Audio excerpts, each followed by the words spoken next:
En 1949 nace un torneo que hizo vibrar a toda una comunidad, el Campeonato Regional de Concepción, un fútbol que nace y se organiza desde y para la región del Biobío. Esta es parte de su historia. Te invitamos a conocerla. En este capítulo conversamos con Abel Soto, quien por años se ha dedicado a difundir la historia de Penco y con especial interés en el deporte de la zona. Don Abel, ¿me podría decir cómo se vivía desde Penco el torneo regional de fútbol? Bueno, el fútbol regional en Penco y antes del regional también se vivía intensamente porque como la zona costera se caracterizaba, digamos, por el gran número de habitantes que venían llegando del campo generalmente a trabajar en las minas, a trabajar en los textiles, a trabajar en la loza, a trabajar en la refinería o los puertos incipientes de aquí en la región, indudablemente que se vivía muy intensamente. Antes del campeonato regional, bueno, existían la competencia de Concepción y ahí participaban algunos clubes invitados por la Asociación de Concepción y lógicamente Tomé, Penco estaban representados aquí en la zona. Entonces, por lo tanto, cada color de camiseta, el blanco de las minas del Irquén con su equipo Minerales, que dicho sea de paso fue campeón el año 42 en la asociación de aquí de Concepción.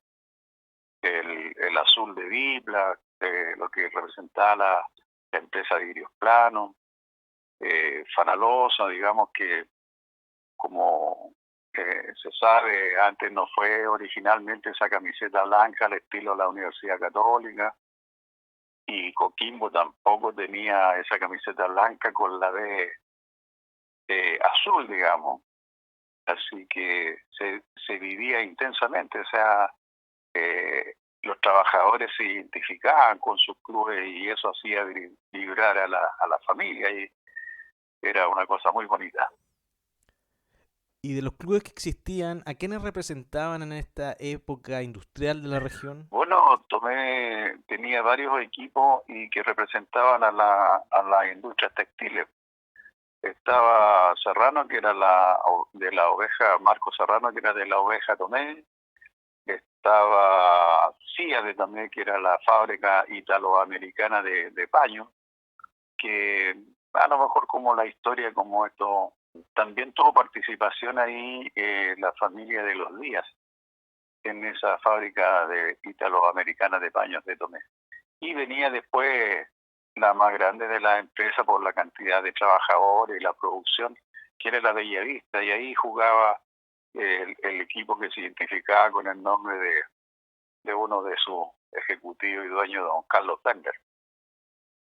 Habían otros como Vicente Palacios también que representaban un poco más a la ciudad, había sido un señor de Tomé con un profesor, digamos, que posteriormente el liceo de Tomé tomó su nombre, don Vicente Palacios. Bueno, en la zona de Talcahuano teníamos a gente de mar que identificaba a los trabajadores estibadores en ese tiempo por el lado generalmente de la zona portuaria. Habían otros equipos de clubes sociales como el Gold Cross, y lógicamente Naval, que tenía prácticamente su propia asociación dentro de ANMAR por la cantidad de trabajadores que tenía, y ahí se fue formando.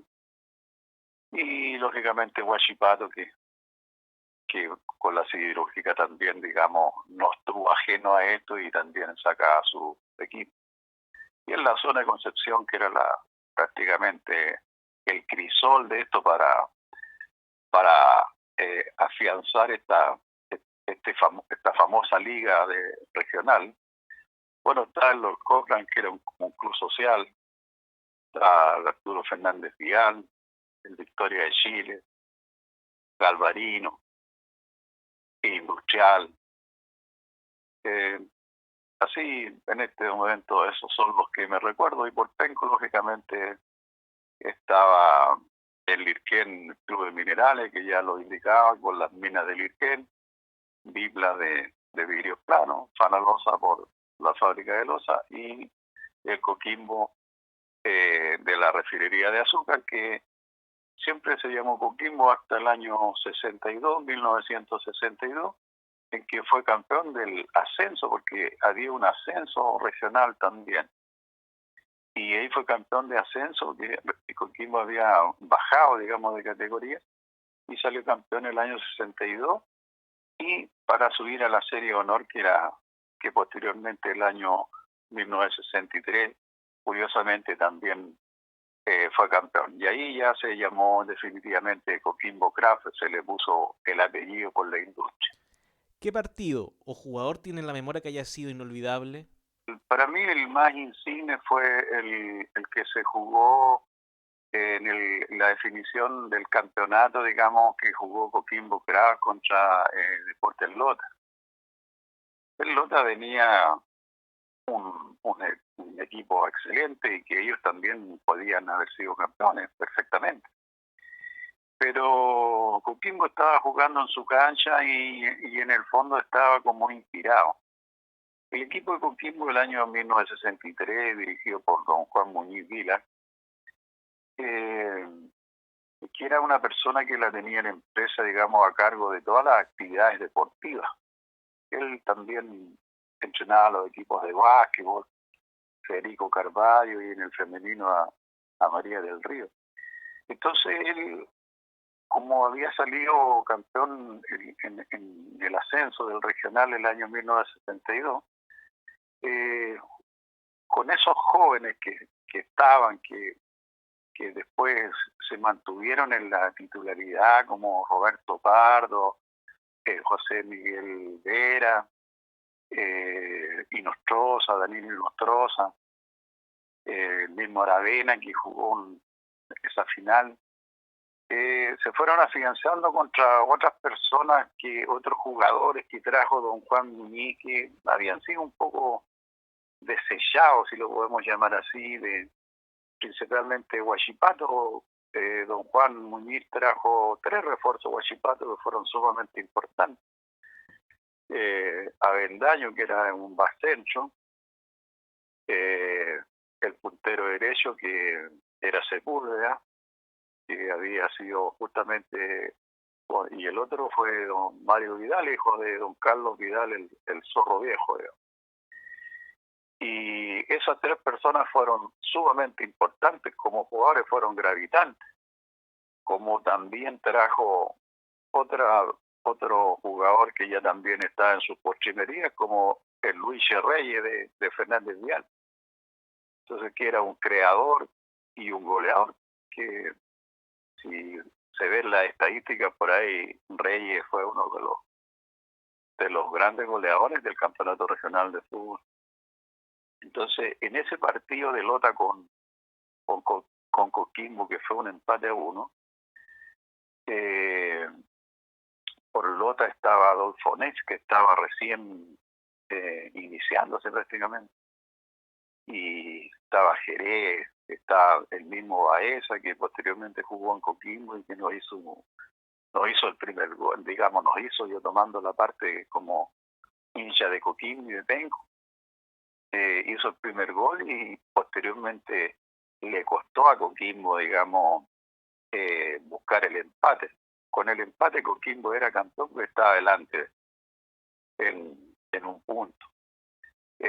Recordando que en esos años los triunfos de los equipos de fútbol se llevaban 2 puntos nomás, no 3 como hoy día el equipo ganador. Antes eran 2 para el ganador y 1 por los empates, ¿no? Entonces, me recuerdo que ese día había quedado fuera de la alineación Santiago Chaquito Noa, que era como el 8, el creador de esos años de la jugada, que acompañaba mucho a Reyes, qué sé yo, y tuvo que jugar a Aravena. Y el Chaquito quedó afuera por algunos problemas que tenía físicos, tuvo que quedar. Y justamente Aravena, tomando en un momento determinado un pase que le dan hacia el costado derecho, y él saca un centro y tengo la imagen ahí de la zambullida que se pegó Luis Reyes para conectar un cabezazo impresionante y poner la pelota en el lado izquierdo de Adolfo Neff. Hay gráficas del diario El Sur y diario La Patria por ahí, sobre todo una del Sur donde Neff está estirado a todo lo que da su cuerpo, pero le fue imposible evitar ese gol de Luis Reyes y que llevó al grito y a la gloria en ese momento a Coquimbo, saliendo campeón después de muchos años, porque fue la primera vez que salía campeón en este campeonato regional, emulando glorias pasadas, digamos. Y para finalizar, ¿qué valor tuvo y cree que debe tener para las personas de la región este torneo? Yo creo que el torneo regional es una institución que la región debe sentirse muy orgullosa de esto. O sea, orgullosa por varios motivos. Una, porque se fue capaz de hacer algo extraordinario. Y tan extraordinario era de que muchos jugadores de aquí se fueron a los equipos del fútbol profesional. Muchos de los jugadores de aquí fueron seleccionados chilenos.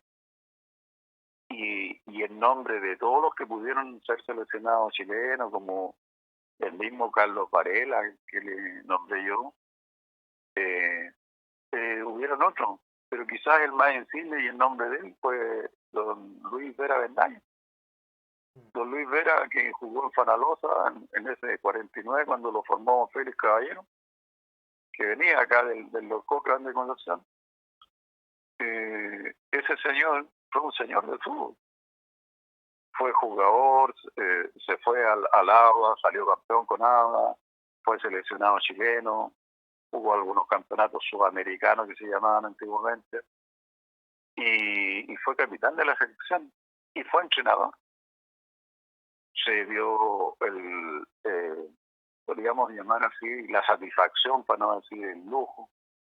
Bueno, jugó en la universidad, en el universitario que se llamaba, que era de la Universidad de Concepción. Fue a formar a Huachipato. Él posteriormente entrenó a Huachipato. Entrenó muchas veces a Deportes Concepción. Estoy hablando ya, saliéndome del campeonato regional. Pero fue un señor del fútbol. Y él salió gracias al campeonato regional de fútbol. Y como institución el campeonato regional debe ser una cosa considerada de los grandes logros que ha tenido la zona del Biobío, lejos, pero por lejos. Es más, la zona creo que nunca le pagó, digamos, a los integrantes, y que todavía es tiempo, porque todavía quedan algunos por ahí que están en vivo. Yo he visto dos cosas que, bueno, yo soy una persona simple y aficionada al deporte. Yo en una ocasión le hice un reconocimiento y que están las notas ahí en los blogs que se pueden ver, y que lo he compartido también con usted, don Nicolás. Yo creo que el campeonato regional no solamente era el fútbol, sino que eso arrastraba a las otras disciplinas, porque habían otras disciplinas, como el box, el ciclismo, el atletismo, campeonatos o le hacían olimpiadas entre empresas. Por lo menos aquí en Penco se veía eso, en Tomé lo mismo. Entre empresas desarrollaban múltiples disciplinas, una olimpiada. Entonces, eso reflejó al campeonato regional, y creo que es una de las instituciones más grandes que desgraciadamente nos queda en el recuerdo a los aficionados a esto y los que disfrutamos de este fútbol. Este fue el segundo capítulo de Los Regionales Podcast. Nos escuchamos en la próxima edición. Seguimos rescatando el fútbol que nació y creció en la región del Biobío.